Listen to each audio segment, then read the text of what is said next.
Qui a eu 15 ans dans les années 90, au début des années 90? J'avais 30 ans dans les années 90. Voilà. Alors la cafette, ça vous rappelle quelque chose? Hélène et les garçons, bien sûr. Et je vous demande d'accueillir Hélène Rollès, elle est là.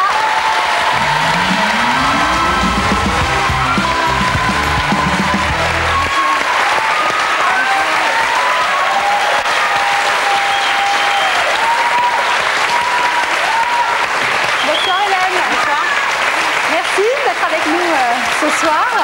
Apparemment, il y a encore beaucoup de fans. Hein. Comment ça se passe quand vous vous déplacez, vous, dans la rue aujourd'hui? Toujours pareil. C'est toujours pareil? Ouais. Incroyable, ça, quand même. Ça me fait chaud au cœur. J'en reviens pas, en fait, mais c'est toujours pareil. Après tant d'années où vous avez finalement déserté quand même les plateaux de télévision.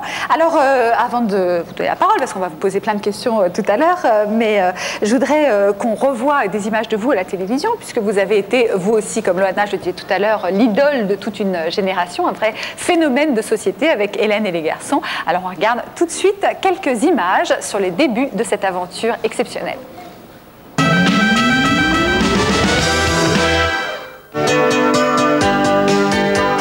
Souvenez-vous, nous sommes à la fin des années 80, le public découvre alors dans les émissions de Dorothée une jeune chanteuse prénommée Hélène.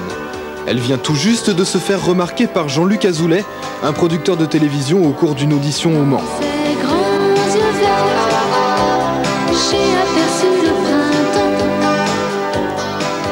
Hélène enregistre grâce à lui son premier disque à l'âge de 21 ans.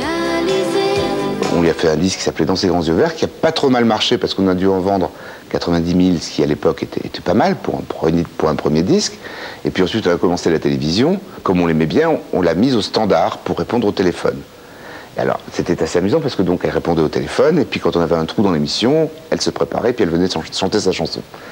Et ensuite on a commencé une sitcom qui s'appelait Premier baiser, dans laquelle j'avais besoin de la grande sœur de Justine qui était l'héroïne de la série. Donc parmi tous les gens qu'on a vus, on a pensé à Hélène qui était douée. Salut tout le monde! Ah Hélène, c'est toi! Ben oui! Ça va ma Juju? Les parents sont pas là? Bah non! Marie est encore au bureau et puis Roger avait rendez-vous avec son producteur. Au bout d'un moment, on s'est aperçu qu'on avait des histoires indépendantes qu'on pouvait faire autour d'Hélène et c'est comme ça qu'on a créé Hélène et les garçons. Tu veux gratter un peu? Ben j'ai jamais joué de guitare électrique. N'aie pas peur, c'est la même chose. Et la série est un véritable succès. Dès lors, tout va très vite pour Hélène. Elle fait la une des magazines et la chanson du générique qu'elle interprète se vend à plus de 800 000 exemplaires.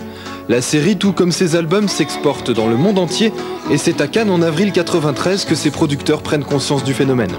Ça a été l'émeute, c'est-à-dire qu'ils ont fait plus de succès que toutes les stars de Cannes et que le palais des festivals a été envahi par une foule insensée et que le phénomène, brusquement, les médias se sont aperçus qu'il existait.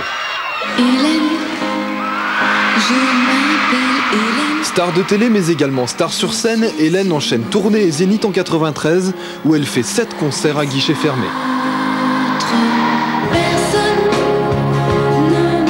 À Bercy en 95, c'est la consécration. Elle enchaîne concert sur concert avec en moyenne 15 000 personnes par soir.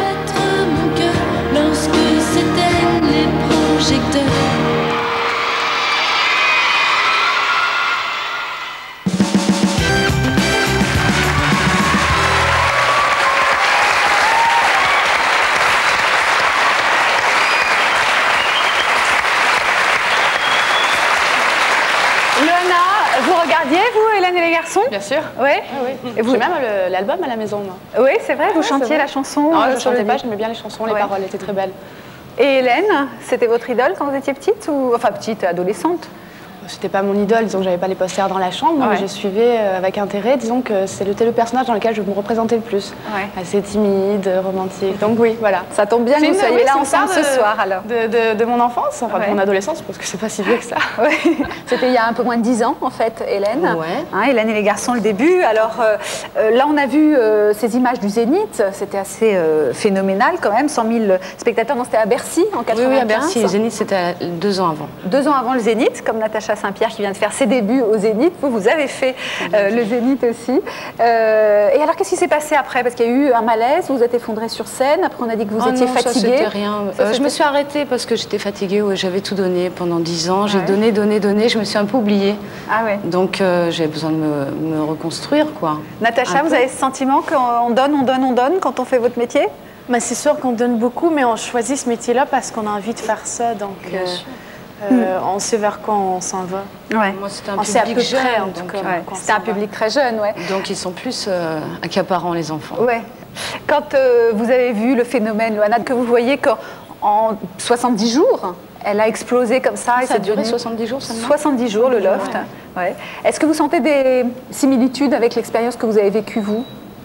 De mon côté, moi, c'était un travail artistique. C'était d'abord la chanson et ensuite la scène. Donc là, c'était plus voyeurisme que artistique, quoi. Donc, mais sinon, oui, dans la popularité. Quand Hélène dit que c'est plus voyeurisme là que artistique, vous êtes d'accord? C'était pas une volonté artistique. Bien sûr, on n'avait pas de texte, on n'avait pas de scénario, donc c'est pour ça que c'est un petit peu différent. Disons que dans l'approche des fans, peut-être qu'on se ressemble, mais c'est vrai qu'elle avait une carrière plutôt de chanteuse, de comédienne. Moi, j'ai apparu devant une caméra et vous avez fait Loft. Voilà, pendant 70 jours, j'ai fait Loft, c'est tout. Donc c'est pas vraiment pareil, mais il y a des similitudes. Loana, si on vous propose une sitcom aujourd'hui, Loana et les garçons, enfin c'est façon de parler, mais mais dans le même esprit, je veux dire. Est-ce que c'est le genre de projet de comédienne que vous aimeriez avoir? Déjà, je sais pas les sitcoms parce que vraiment à chaque fois, c'est très actuel les sitcoms. C'est sur la période d'aujourd'hui et ça me plaît moins. Ce que je voudrais plutôt interpréter, ce serait un rôle de comédienne très dans le passé, Marie-Antoinette, Sissi, ou alors très futuriste, un peu dans robotique, un peu 5e élément. Barbarella. Pourquoi pas.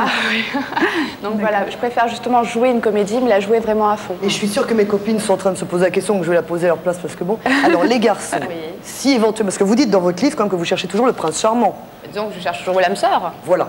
Donc si jamais, moi j'avais des amis par exemple qui seraient intéressés, comment est-ce qu'ils peuvent vous aborder? Qu'est-ce qu'il faut faire? Parce que j'en connais, je dis pas, mais j'en ai plein qui m'ont déjà demandé plein de choses. Enfin, je vous en parlerai après.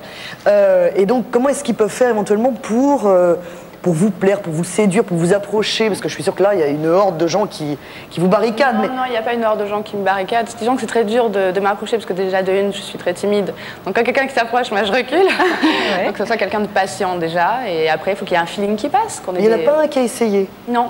Jusqu'à présent, pas un? Pas un, non. Inaccessible étoile, attention. Hélène, aujourd'hui, alors, vous continuez toujours en fait dans une voie artistique? Toujours, oui, je continue. Là, tout va bien. Je me suis remise à l'écriture de mon album et j'espère qu'il sortira en mars 2002. Mars 2002, un album, et vous chantez Brassens? J'ai participé à un album où j'ai chanté 3 titres, dont La mauvaise réputation, qui me colle bien. La mauvaise réputation, c'est pas anodin, ça vous colle bien. Pourquoi? Vous pensez que l'image que vous aviez, l'image qu'on a de vous est fausse? Pas vis-à-vis du public, parce que les gens sont vraiment gentils avec moi, plus dans le milieu du showbiz. Je trouve que ça colle bien, donc ça m'a fait plaisir de chanter ça. Vous avez des regrets aujourd'hui? Non. Par rapport à tout ça, à cette époque, à la suite? Non, du tout. Si c'était à refaire, je ferais tout pareil. Ouais. C'est vraiment bien. Bonne chance, Hélène, vous restez avec nous pour d'autres surprises, Loana. Alors, il y a un début à tout, Natacha, c'est aussi l'actualité des premières fois dans cette émission. Et il y a quelques jours, 2 Québécois, dont vous, ont fait le Zénith pour la première fois.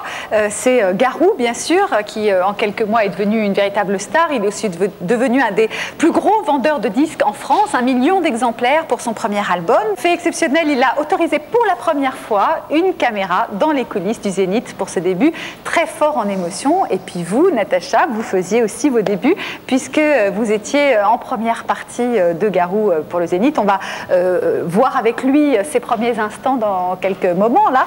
Mais d'abord, on va parler de vous. Le premier Zénith, qu'est-ce que ça fait? C'est sûr qu'on avait fait d'autres zéniths en province parce qu'on arrivait d'une grande tournée.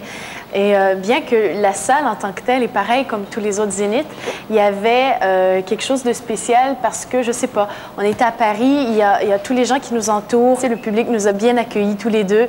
Après ça, il y a eu toute la semaine qui a passé très vite et qui a passé très bien aussi. On a eu des publics très chaleureux, gentils avec nous. On s'est amusés et puis là, c'est la fin de la tournée en France et on part sur le Québec. On sera en tournée là-bas pour encore un mois. Alors, on va voir dans quelques instants ce fameux premier Zénith avec Garou qu'on va retrouver tout à l'heure. D'abord, je voudrais remercier Hélène d'être venue ce soir. Merci beaucoup. C'est moi qui vous remercie. Au revoir.